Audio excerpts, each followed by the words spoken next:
Assalamualaikum warahmatullahi wabarakatuh.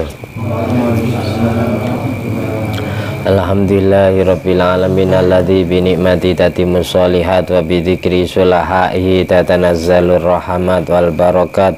Wassalatu wassalamu ala sayyidi sadat sayyidina maulana Muhammadin qutbil qadat wa ala alihi wa ashabihi al-anjumiz zahirat. Amma ba'du. Allahumma sholli ala ruhi sayyidina Muhammadin fil arwah wa ala jasadi fil ajsad wa ala qabri fil kubur wa ala alihi washabihi wasallim. Rabbi shrah li sadri wa yassir li amri wa hlul 'uqdatam min lisani yafqahu qawli.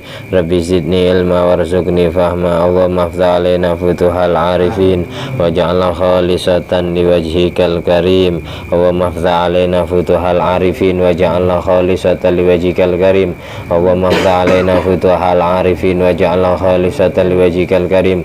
Allahumma arzuqna fahman nabiyyin wa ilhamal malaikatil muqarrabin. Allahumma nawwir qulubana binuri hidayatika kama nawwartal arda binuri syamsika. Rabbana anfa'na bima 'allamtana rabbi 'allimna alladhi yanfa'una rabbi faqihna wa faqih ahlana wa qarabati lana fi dinina. Allahumma shalli ala sayyidina Muhammadin tibbil qulub wa dawaiha wa afiyatil abdan wa shifaiha wa nuril absar wa diyaiha wa qutil arwah wa ghidaiha wa ala alihi washabihi wasallim.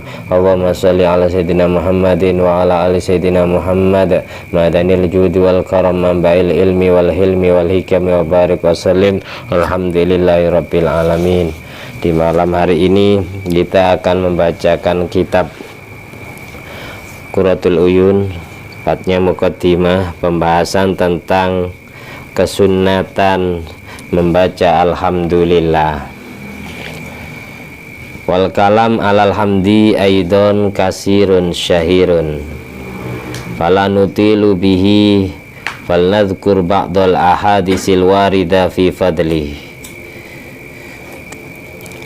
Sebelumnya kita baca Fatihah dengan niatan semua ilmu yang kita pelajari dan kita baca bersama, kita simak bersama ini menjadi ilmu yang nafi', yang barokah fiddin wa dunya wal akhirah, manfaat untuk diri kita sendiri dan manfaat untuk masyarakat yang hidup di sekitar kita, semua keluarga kita, famili kita, tetangga kita, sahabat dan teman-teman kita, dan kita sendiri, semuanya dijadikan hamba Allah yang soleh zahir batinnya, takwa zahir batinnya, mempunyai ilmu yang manfaat dan barokah, ditakdir dingertikan tentang ilmu agama. Amin. Ala diniyat wa ala kulli niyatin sholihah wa ala kulli mana wa salafus sholih wa ala kulli niyati jami'i masyaikhina wa jami'i awliyaina wa jami'i syuhadaina wa jami'i muallifi kitab wa khususan niyati muallif kitab Syekh Ibnu Yamun Syekh Muhammad Kunusi Idrisi Al-Hasani bijai Nabil Mustafa Sayyidina Maulana Muhammadin sallallahu alaihi wasallam. Sri Asraril Fatihah. A'udzubillahi minasyaitonir rajim. Bismillahirrahmanirrahim. Alhamdulillahirabbil alamin arrahmanirrahim maliki yaumiddin. Iyyaka na'budu wa iyyaka nasta'in ihdinas siratal mustaqim siratal ladzina an'amta 'alaihim ghairil maghdubi 'alaihim waladdallin. Amin. Bismillahirrahmanirrahim. Pembahasan tentang fadilah atau keutamaan daripada hamd, pujian kepada Allah, yang lebih simpelnya diucapkan dengan bibir kita dengan ucapan alhamdulillah. Itu sangat banyak sekali dan masyhur keterangannya.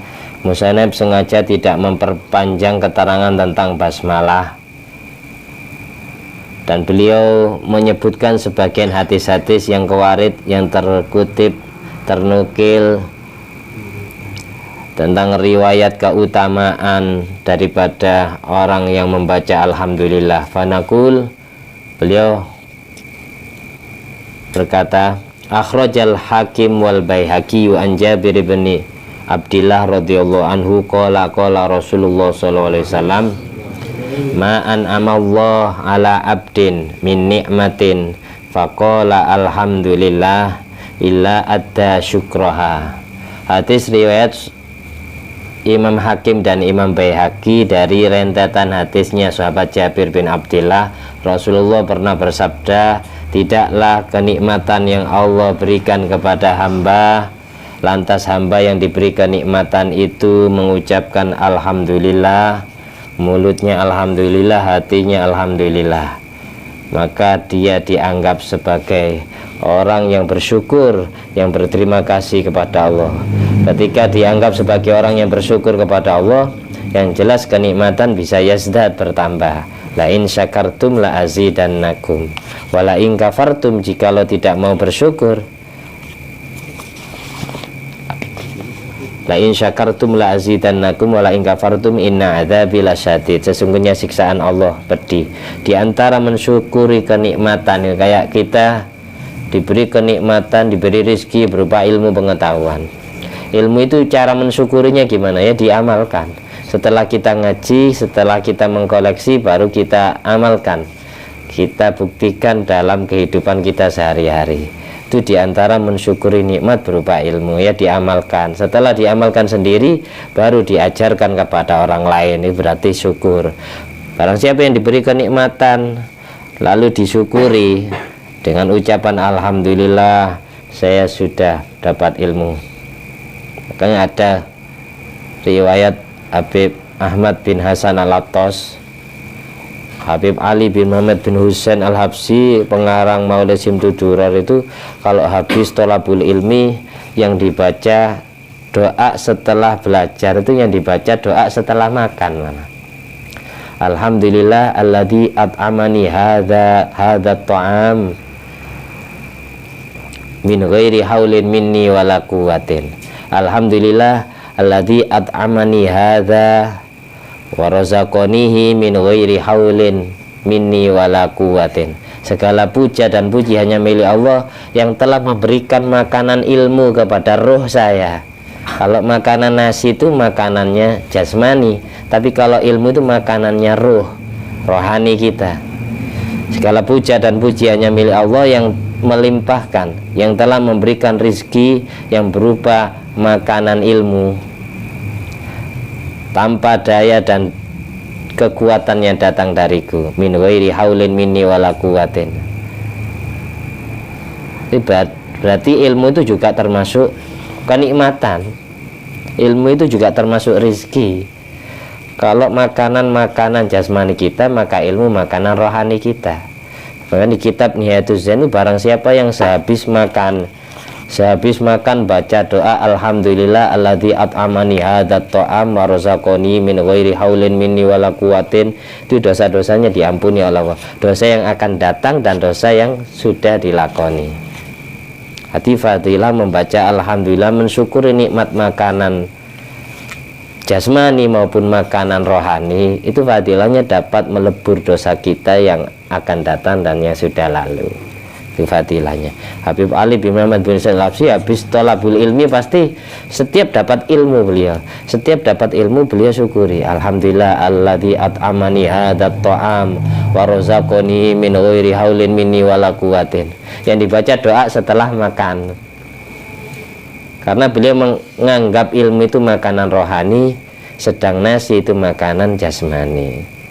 Ketika jasmani kita tidak kita kasih nasi, maka jasmani kita akan lemes, loyo, tidak semangat. Ketika jiwa kita, roh kita tidak kita kasih makanan ilmu, maka jiwa kita akan loyo, tidak akan semangat kepada ibadah, senangnya maksiat, sama kayak gitu. Sehabis kita mendapatkan kenikmatan, kita syukuri dengan alhamdulillah. Sehabis kita pakai pakaian, itu doanya kan mirip. Alhamdulillah alladzi kasani hadza wa razaqani min ghairi haulin minni wala quwwatin. Segala puja dan puji hanya milik Allah yang telah memberikan rizki berupa pakaian ini tanpa daya dan kekuatanku sendiri, tapi semua yang mempunyai daya dan kekuatan hanyalah Allah.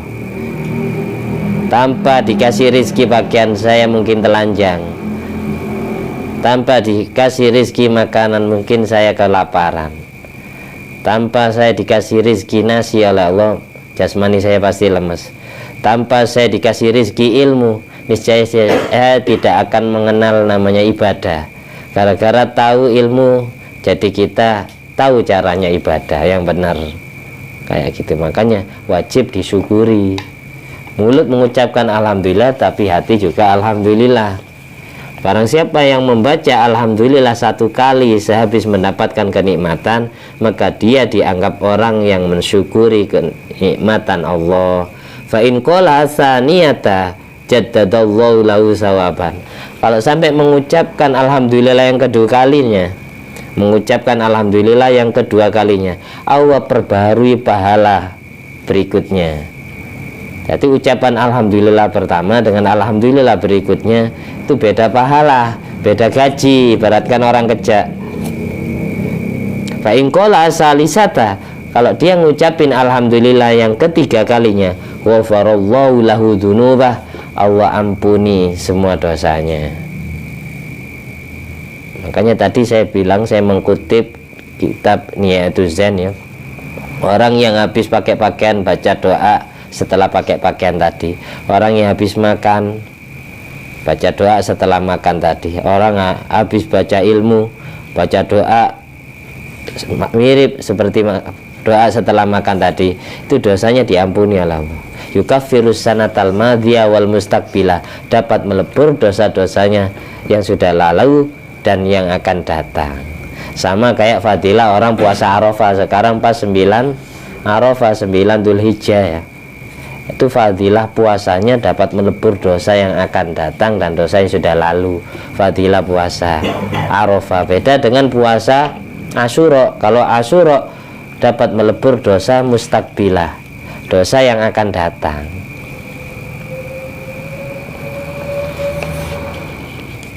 Kalau Asyura yukaffiru sanatal madhiyah, dapat melebur dosa yang sudah lalu kalau puasa Asyura. Kalau puasa Arafah, dosa yang berlalu dan dosa yang akan datang. Itu sudah dapat jaminan orang yang melakukan puasa Arafah sampai ketemu Arafah lagi. Ya niatannya puasa Arafah besok, lebarannya hari Sabtu ya. Mau ikut Ahad, jadinya Ahad. Nah, keputusan pemerintah hari apa? Ahad ya. Kalau hari Ahad berarti Arafahnya Sabtu. Kalau hari Sabtu Arafahnya Jumat. Nah, kayak gitu. Setiap negara itu beda-beda Arafahnya. Maksudnya tanggal 9-nya beda-beda. Nah, hadisnya Nabi, inti dari semua puasa Dzulhijjah itu adalah puasa Arafah. Karena kalender Hijriyah itu patokannya bukan hanya hisab tapi ru'yatul hilal, sehingga setiap wilayah itu beda-beda. Ya di Indonesia mungkin sekarang tanggal 8, di Saudi mungkin sudah tanggal 9, di Eropa mungkin masih tanggal 8 Dzulhijjah, kayak gitu. Makanya di kitab Fathul Mu'in, Syekh Zainuddin bin Abdul Aziz Al-Malibari menganjurkan sunat mempuasai 3 hari sebelum Arafah. Jadi sunat dipuasai mulai tanggal 7, 8, 9. Malah kalau di Fathul Qorib itu mulai tanggal 1 sampai tanggal 9 Dzulhijjah itu sunat puasa. Karena apa? Ashhurul Hurum, bulan-bulan yang mulia, yang paling mulia di antara yang mulia itu adalah 10 hari bulan Dzulhijjah. 10 hari bulan Dzulhijjah itu bulan mulia. Sebelum menjelang puasa, sebelum menjelang Lebaran Idul Adha, kita dianjurkan puasa selama 9 hari. Kenapa kok di Fathul Mu'in menjelaskan sunat mempuasai 3 hari? Karena tanggal 9 Arafah setiap negara itu beda-beda. Sedang pahala tertinggi, pahala terbesar, fadilah yang paling utama itu adalah puasa Arafah. Kalau kita mempuasainya 3 hari, pasti tepat sasaran, pasti kena Arafah. Tapi kalau kita hanya milih 1 hari, belum tentu Arafah beneran yang ini. Biasanya yang di luar negeri itu yang Arafah, kayak gitu, paham ya? Makanya 3 hari kenapa? Kayak memang kalau lebarannya itu hari Ahad, berarti tanggal 7, 8, 9 Dzulhijjah, hari Kamis, Jumat, Sabtu puasanya. Yang sekarang Ini malam Jumat ini namanya hari Tarwiyah. Ketika Nabi Ibrahim masih bingung, ini mimpi ini termasuk wahyu Allah, apa godaan setan, apa bunga tidur. Makanya disebut Tarwiyah. Tarwiyah kan hari kebingungan kemarin. Terus tanggal 9 itu mulai tahu, karena Arafah itu artinya tahu. Mulailah Nabi Ibrahim sadar dan tahu serta yakin kalau mimpinya betul-betul perintah Allah. Tanggal 10 disebut Yaumun Nahri, hari penyembelihan kurban, karena sudah optimis beliau. Sudah yakin betul kalau betul-betul perintah Allah dilaksanakan di hari berikutnya.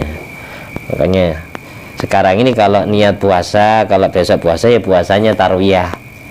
Nah itu sunat Tarwiyah, untuk mengenang sejarah ini manusia pertama yang melakukan kurban itu terjadi bulan Dzulhijjah, sama kayak pembunuhan Habil itu juga tanggal 10 Dzulhijjah, pembunuhan Habil oleh Qabil itu.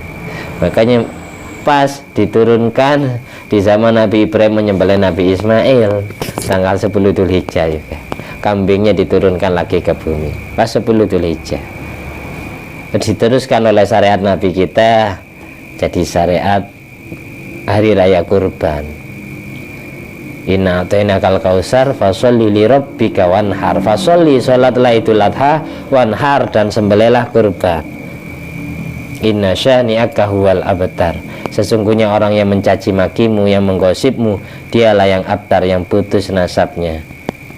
Ini pada saat surat ini diturunkan oleh Allah, Nabi diuji oleh Allah, digosip, karena pada saat itu semua putra putri beliau wafat sebelum Nabi Muhammad SAW. Akhirnya digosip, dikata-katain oleh orang kafir Quraisy, Muhammad abtar, Muhammad abtar, Muhammad terputus keturunannya, tidak akan punya keturunan lagi, karena anaknya sudah habis meninggal semua sebelum Nabi Muhammad SAW. Akhirnya turun surat ini sebagai kabar bahagia bahwasanya Nabi masih bisa punya anak lagi. Kemudian Siti Khadijah Al-Kubra hamil Siti Fatimah Az-Zahra.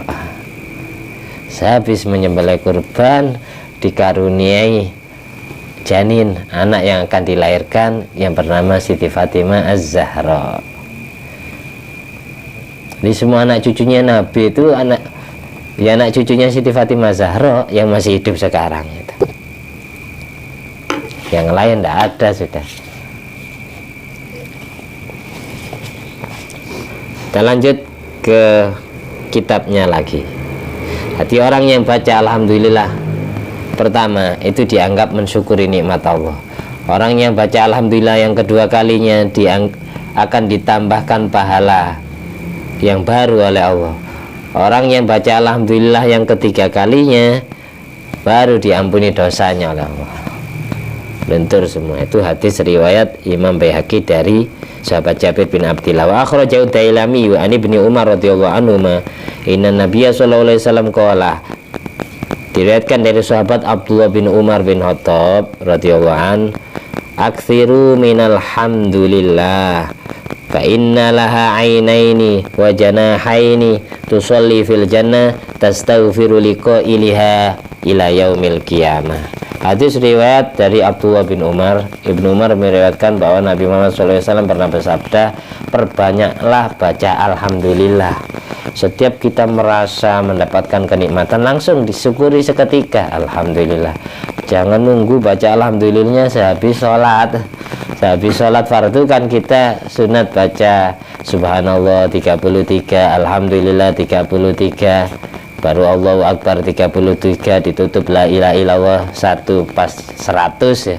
Ini fadilahnya mengampuni dosa yang sudah lalu. Fadilahnya baca tasbih 33, baca alhamdulillah 33, takbir 33, ditutup la ilaha illallah minimal 100 pas 100 ya. 33 tambah 1, itu fadilahnya dapat mengelebur dosa kita. Bagaimana keterangan di kitab Bulughul Maram yang kita baca kemarin khasiatnya. Perbanyaklah baca alhamdulillah setiap hatimu merasa mendapatkan kenikmatan dari Allah. Karena apa? Karena ucapan alhamdulillah itu mempunyai dua mata dan mempunyai dua sayap. Yang dua mata dan dua sayapnya itu memohonkan rahmat kasih sayang kepada Allah di surga nanti, dan selalu memohonkan ampunan untuk si pembacanya, pembaca alhamdulillah sampai hari kiamat. Wa akhrajat Tabrani an Abi Umamah radhiyallahu anhu, diriwayatkan dari Imam Tabrani riwayat hadisnya sahabat Abi Umamah radhiyallahu an, anna Nabiya sallallahu alaihi wasallam qala ma'an amallahu ala abdin nikmatan fahamidallaha 'alaiha illa kana dzalika afdhala min tilkan ni'mah wa in 'azumat. Tidaklah Allah memberikan kenikmatan terhadap satu hamba, lantas hamba itu mensyukuri nikmatnya dengan mengucapkan alhamdulillah, kecuali alhamdulillah itu akan lebih utama pahalanya dari kenikmatan yang dia dapat, meskipun kenikmatannya itu besar. Jadi ketika kita dapat kenikmatan, meskipun kenikmatannya besar, itu tidak akan sebanding fadilah keutamaannya di surga nanti dengan ucapan alhamdulillah. Jadi lebih besar ucapan alhamdulillah fadilahnya daripada kenikmatan yang dia dapat meskipun besar. Wa akhraja Ibnu Asakir an Anas radhiyallahu anhu, inna Nabiyya sallallahu alaihi wasallam qala law anna dunya kullaha bijadzafiriha biyadi rajulin min ummati tsumma qala alhamdulillah lakanat alhamdulillah afdhala min dzalik. Hadis riwayat Imam Ibnu Asakir dari riwayat hadisnya sahabat Anas bin Malik. Nabi Muhammad SAW mengatakan, kok seandainya dunia seisinya dengan seluruh keindahannya, dengan seluruh kemegahannya itu milik seseorang, ada di tangan atau ada di kekuasaannya seseorang laki-laki, maka semua dunia dan seisinya ini tidak akan sebanding fadilahnya dengan ucapan alhamdulillah satu kali. Hal yang sepele itu. Hal yang sepele. Maksudnya gimana? Kalau seandainya kita punya harta kekayaan, seluruh dunia ini milik kita, lalu kita sodakohkan ke orang lain, pahala sodakoh seluruh dunia tidak sebanding dengan pahala mensyukuri nikmatnya Allah dengan ucapan alhamdulillah. Kalau ditimbang di timbangan amal besok itu tidak akan nandingi pahala sodakohnya itu. Karena apa? Dia sebelum sedekah pasti dapat kenikmatan dulu. Kalau dia tidak akan dapat kenikmatan, dia tidak akan pernah bisa sedekah. Ya enggak? Kita dapat uang. Sebelum uang ini kita sedekahkan, kan kita karena dapat rezeki. Rezeki itu kalau tidak disyukuri dengan ucapan alhamdulillah, hari ini saya dapat rezeki 100.000. Alhamdulillah hari ini perut saya bisa kenyang, makan nasi meskipun satu piring. Alhamdulillah saya habis ngaji ilmu. Alhamdulillah saya habis makan. Alhamdulillah saya habis naik kendaraan. Alhamdulillah saya bangun tidur. Bangun tidur ya diucapin alhamdulillah. Alladzi ahyana ba'dama amatana wa ilaihi nusyur. Alhamdulillah saya habis pakai pakaian. Rizki pakaian, kenikmatan nyenyak tidur kan kenikmatan ya. Kenikmatan berupa makan nasi, dapat ilmu kan kenikmatan. Itu tidak akan ada artinya, tidak akan besar pahalanya ketika disedekahkan ke orang lain manakala tidak disyukuri dengan ucapan alhamdulillah. Makanya ucapan alhamdulillah satu kali fadilahnya mengungguli sedekah seluruh dunia dan seisinya bagi orang yang tidak mensyukurinya. Ada orang tidak pernah mensyukuri nikmat Allah, lalu hartanya disedekahkan. Ini masih kalah dengan satu alhamdulillah yang diucapkan betul-betul tulus, hatinya ikhlas, betul-betul bersyukur, berterima kasih kepada Allah. bukan alhamdulillah di mulut. Yang dimaksud alhamdulillah di sini harus menghadirkan maknanya. Alhamdulillah, segala puja dan puji hanya milik Allah. Hanya milik Allah.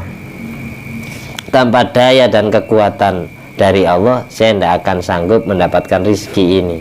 Saya tidak akan sanggup mendapatkan keutamaan ini. Saya tidak akan bisa mendapatkan kehebatan ini.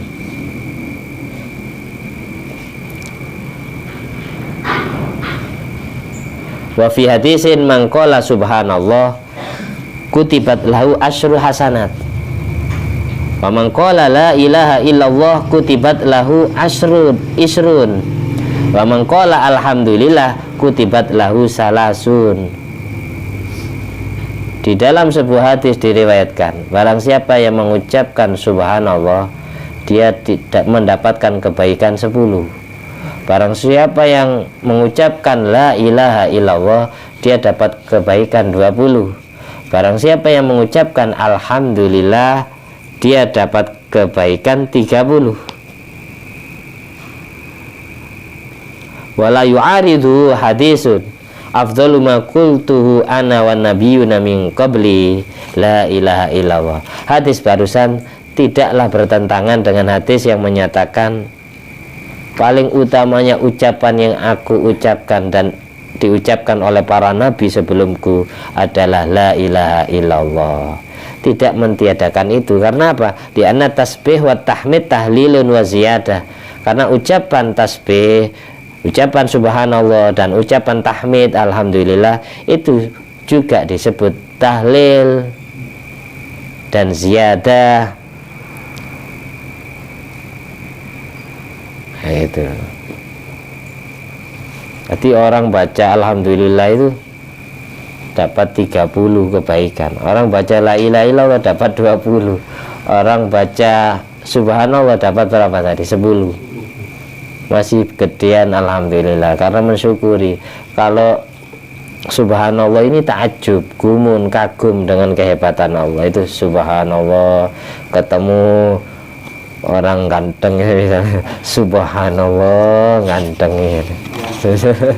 Ketemu orang cantik, subhanallah, betul-betul takjub bukan kepada kegantengannya, tapi takjub kepada yang menciptakan kegantengan itu. Ketemu perempuan cantik, subhanallah, ini takjubnya itu, mulut mengucapkan subhanallah tapi hatinya kagum kepada Allah, bukan kagum kepada wanita itu. Beda. Kalau kagum kepada wanita itu ya lupa berarti zikirnya. Itu ucapan subhanallah itu melambangkan kekaguman, kagum kepada yang menciptakan. Ada orang punya keilmuan tinggi, ditanya ilmu apa saja sama orang dia tahu jawab. Lalu kita kagum, subhanallah, luar biasanya Allah. Kalau sudah memberikan ilmu, kalau sudah mencerdaskan hambanya kayak gitu, hamba itu jadi hebat. Jadi kagumnya bukan kepada gurumu itu, bukan kepada ustadz yang alim itu, bukan, tapi kagum kepada Allah. Sangat hebat kalau sudah membuat orang jadi alim kayak gitu pengetahuan. Subhanallah, Allah itu hebat ya. Kalau sudah menjadikan hambanya itu kaya, kayak gitu kekayaannya. Jadi takjubnya bukan kepada hamba yang dilihat oleh mata, bukan, tapi kagumnya kepada yang menciptakan kekayaan itu, yang menciptakan keluasan ilmu itu, yang menciptakan ketampanan itu, yang menciptakan kecantikan itu, yang menciptakan keindahan itu, bukan nih. Jadi yang maha mempunyai keindahan. Ini kalau guru saya Asrori Kedinding itu, kalau ketemu wanita cantik, lihatlah Allah. Maksudnya apa? Suruh lihat Allah. Maksudnya sadarlah siapa yang menciptakan kecantikan itu. Kalau yang kita lihat wanita cantiknya itu pasti syahwat, akhirnya tidak dapat pahala, bisa dosa. Akhirnya kalau bilang haram agak pelu, agak pelat, halam. Yang asalnya ra jadi lam, halam ya.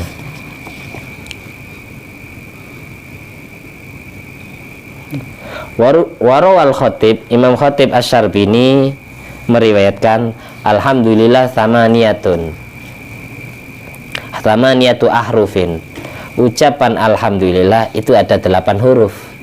Alhamdulillah kalau dihitung alif 1, lam 2, ha 3, mim 4, dal 5, lam 6, lam lagi 7, ha 8. Ucapan alhamdulillah ada 8 huruf. Hikmahnya apa? Wa abwabul jannah samaniyatun. Sedang pintunya surga besok itu ada 8. Lawangnya surga ada 8. Ono 8. Faman qala alhamdulillah futihat lahu abwabul jannah as-samaniyah. Barang siapa yang membaca alhamdulillah, otomatis dia sudah membuka 8 pintu surga.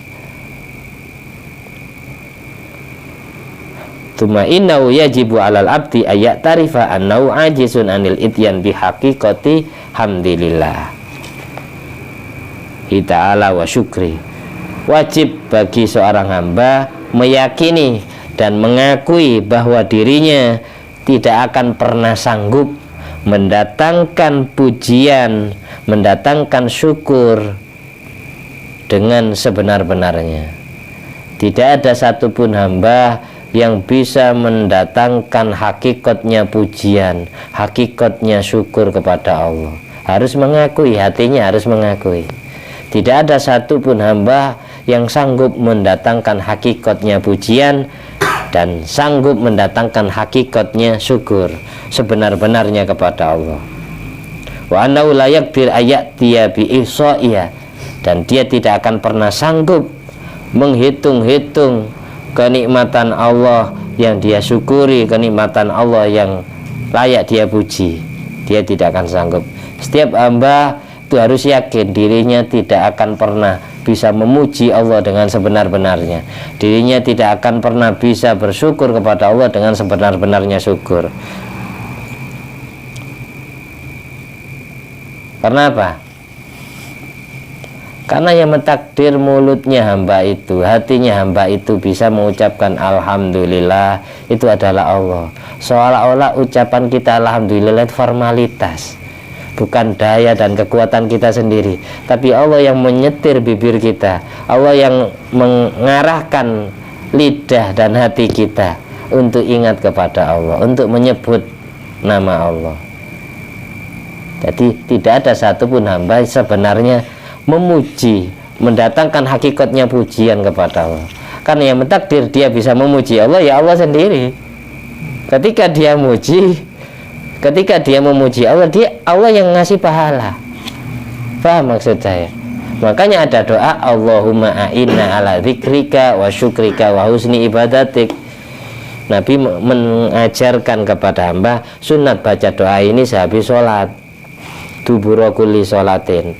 Allahumma a'inna, ya Allah tolonglah aku, tolonglah lidahku, tolonglah hatiku agar senantiasa bisa berzikir, menyebut dan mengingat nama kebesaranmu, agar senantiasa bersyukur, berterima kasih kepadamu, agar senantiasa jasmani rohaniku dapat menjalankan ibadah yang terbaik menurutmu, bukan terbaik menurut diri kami sendiri.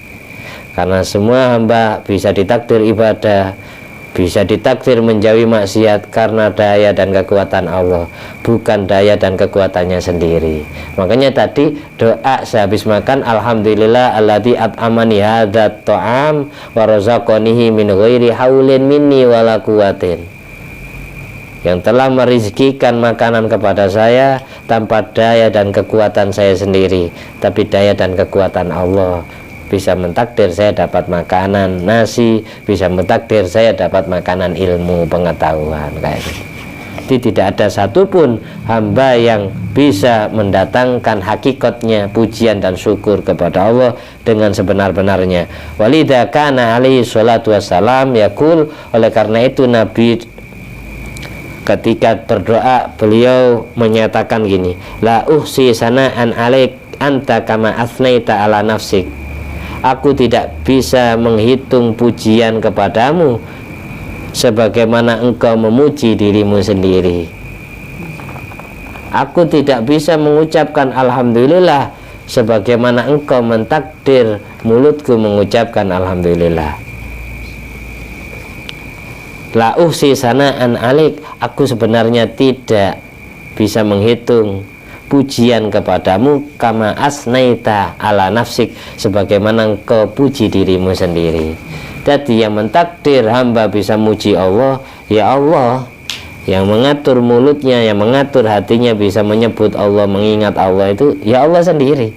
Jadi kita mengucapkan alhamdulillah itu aslinya formalitas, bukan karena kita sendiri yang hebat, karena Allah yang menghebatkan kita. Makanya tadi saya bilang, ketika kita kagum kepada seseorang akan ketampanannya, akan kecantikannya, akan kealimannya, kesolehannya, janganlah kagum kepada orangnya, tapi kagumlah kepada zat Tuhan yang menciptakan kehebatan itu semua, yang menciptakan keindahan itu.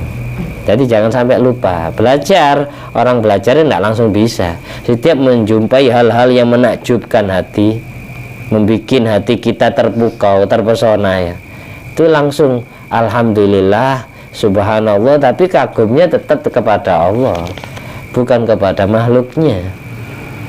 Subhanallah, orang kalau dibikin ganteng kayak gini ya gitu. Tapi bukan bukan menghina gitu. Betul-betul kagum, biar nak ngantuk ya. Biar tersorot semua. Ini kopi nul.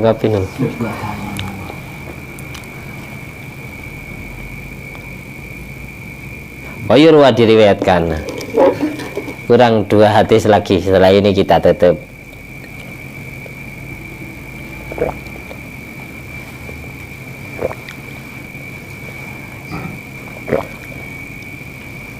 Jadi kalau minum itu Kanjeng Nabi kalau minum bismillah diminum, alhamdulillah.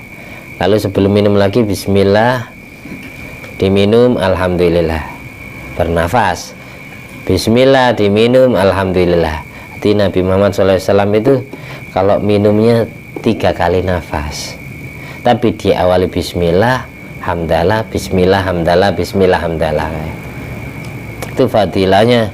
Orang yang minum kayak cara Nabi, insya Allah sehat jasmani rohaninya, sehat jasmaninya, sehat rohaninya.